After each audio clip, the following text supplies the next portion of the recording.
I'm the son of Helao Shityuwete, which I like to joke and say, which also means I'm the son of a terrorist, because he was tried and charged as a terrorist before being sentenced to 20 years on Robben Island.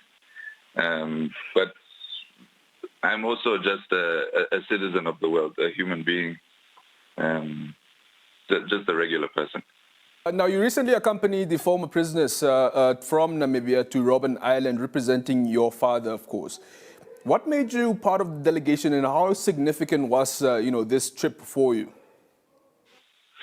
So there were 61 Namibians imprisoned on Robben Island, and as of today, only 9 are alive. 7 of which were able to travel to the island itself for the actual event. But unfortunately, my father and one other were unable to travel. So I was lucky enough to be sent on his behalf to receive his medal. I also wanted to point out that there was an article published by NBC Digital News on Instagram. I don't know if it was published on other social media platforms, that mentioned the families of the deceased were also there to receive medals. But unfortunately, only the prisoners who are still alive received medals due to logistics. However, there will be upcoming events in Namibia to hopefully to present the families of the deceased with medals. So I just wanted to clear that up. No, thank you so much for that clarification. We appreciate that, in fact. Talk to us about, some of the history that, your father has been perhaps telling you regards to the liberation, to the fight for liberation. What is it that you remember, being told about, what actually happened at Robben Island? Of course, apart from the joke that you actually mentioned that your father was a terrorist. Yes, so I mean the main lesson that he's always taught us, myself and my sister, is despite having been treated for so many years as subhuman by the apartheid regime and by some of the prison warders on the island itself, the former prisoners were always had it in them to forgive such behavior, but never forget, which was always the main lesson: to forgive but to never forget, because you cannot forget your history, because that just means you haven't learned from it, and you are likely to repeat it to somebody else. So it's always been forgiveness, but never forgetfulness. Can you share with us your experience? I'm sure you must have taken a bit of a tour through some of the prisons that, of course, where your father was also detained. Having a look at that, if that was part of your experience, how would you imagine that kind of experience, and what did you actually attribute that to? Looking at your father's experience in that prison. So I've been lucky enough to have visited Robben Island more than on multiple occasions. The first of which was in 2000. I was only 9 years old back then, and looking back, I think that I was a bit too young to fully understand what was happening.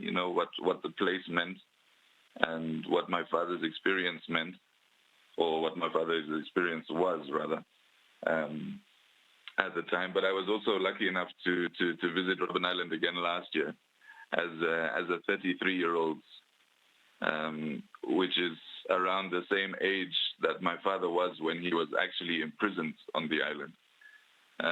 So it was very emotional when I visited last year, and walking around the prison grounds, going into cells where all these people were held in such dire conditions. I mean, Cape Town is not a warm place like it is here in winter. It's very wet. It's extremely cold. I think for the first several years of imprisonment, they slept on the floor, on the concrete floor, before bunk beds were introduced. So having witnessed I didn't even witness the full extent of the conditions that these former political prisoners would have gone through, but to see it and to have a glimpse is extremely harrowing. There's a lot of really dark history on that island, and it's I don't know how to describe it. It sort of eats away at you a bit when you're on it. Indeed. From the whole experience that you explained to us, which of it would you say was the main highlight of this whole visit at Robben Island? So I think a lot of us, when we were on the bus on the way to the harbor before we left for the island itself, there was a sort of somber mood, and somebody who was, I think it was Willem Beaver, who was also one of the former political prisoners. He stood up and he was like, "Guys, no, this is what are we doing? This is a party. This is a celebration." And from there, it was very positive, very uplifting. The vibes were flowing.